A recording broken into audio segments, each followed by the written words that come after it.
શ્રી ગણેશાય નમઃ. નમસ્કાર મિત્રો, ગીતા જ્ઞાન ચેનલમાં તમારું સ્વાગત છે. ગીતા પાઠ કરવાથી વ્યક્તિ કોઈ પણ પરિસ્થિતિનો સાહસિક રીતે સામનો કરી શકે છે. ગીતા પારાયણથી ઘરમાં શાંતિ તો રહે જ છે, સાથે જ ગ્રહોની ખરાબ અસર ધીમે ધીમે દૂર થઈ જાય છે. એટલે કે તેની મળે જ ગ્રહ શાંતિ થઈ જાય છે. હિન્દુ ધર્મના અત્યંત પવિત્ર ગ્રંથમાંથી એક છે શ્રીમદ ભગવદ્ ગીતા. એવું કહેવાય છે કે ઘરમાં ભગવદ્ ગીતા જરૂર રાખવી જોઈએ અને નિત્ય તેના પાઠ કરવા જોઈએ, કારણ કે સમસ્ત સંસારનો સાર આ એક ગ્રંથમાં રહેલો છે. પણ શું તમે જાણો છો કે આ ગ્રંથ તો કેટલાક લુપ્ત લાભની પણ પ્રાપ્તિ કરવાનો છે? કહે છે કે ભગવદ્ ગીતામાં જીવનની તમામ સમસ્યાઓનો ઉકેલ મળી જાય છે. તેના નિત્ય પાઠ કરવાથી વ્યક્તિની વિચારવાની ક્ષમતા વધે છે.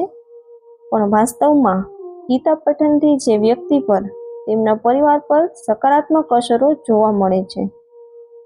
ગીતા પઠનને ગીતા પારાયણ પણ કહે છે.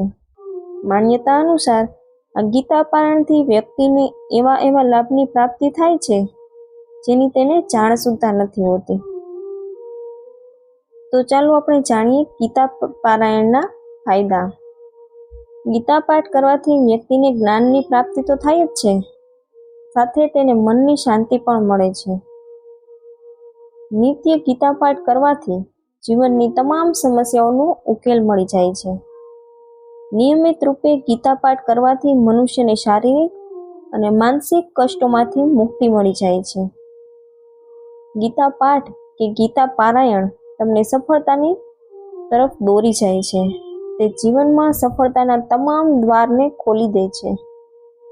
ગીતા પાઠ કરવાથી વ્યક્તિ કોઈ પણ પરિસ્થિતિનો સાહસિક રીતે સામનો કરી શકે છે. ગીતા પારાયણથી ઘરમાં શાંતિ તો રહે જ છે, સાથે જ ગ્રહોની ખરાબ અસર પણ ધીમે ધીમે દૂર થઈ જાય છે. એટલે કે આપમેળે જ ગ્રહ શાંતિ થઈ જાય છે. ગીતા પાઠ કરવાથી કુંડળીમાં રહેલ કોઈ પણ પ્રકારનો દોષ દૂર થાય છે.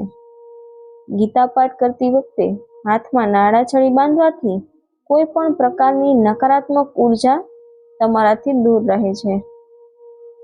વ્યક્તિ પર આવનારી મુસીબતો ગીતા પારાયણના પ્રતાપે આવતા પહેલા જ ટળી જાય છે અને જીવનના અવરોધો ઝડપથી દૂર થઈ જાય છે. ગીતા પાઠ નિયમિત રીતે કરવાથી મૃત્યુ પછી દૈત્ય યોનિની મુક્તિ મળે છે. તે મનુષ્યને મોક્ષની પ્રાપ્તિ કરાવી દે છે. ગીતા પાઠ કરવાથી દરેક પ્રકારના જટિલ રોગોમાંથી છુટકારો મળવો એવી પ્રાચીન માન્યતા છે. ગીતા પાઠની સાથે ઘરમાં યજ્ઞ કરવામાં આવે તો વાસ્તુ દોષનું પણ નિવારણ થઈ જાય છે. ગીતા પારાયણ એ પોતાના શત્રુને પરાજિત કરવા માટેનું સર્વોત્તમ શસ્ત્ર છે. આપણા શત્રુઓ જો આપણને કોઈ પણ ષડયંત્ર રચતા હોય તો ગીતા પાઠના પ્રભાવથી તેઓને તેમનામાં નિષ્ફળતા પ્રાપ્ત થાય છે. સૌથી મહત્વની એક વાત છે કે ભગવદ્ ગીતાના પાઠથી ઘરમાં માતા લક્ષ્મીનો નિવાસસ્થાન રહે છે. જય શ્રી કૃષ્ણ.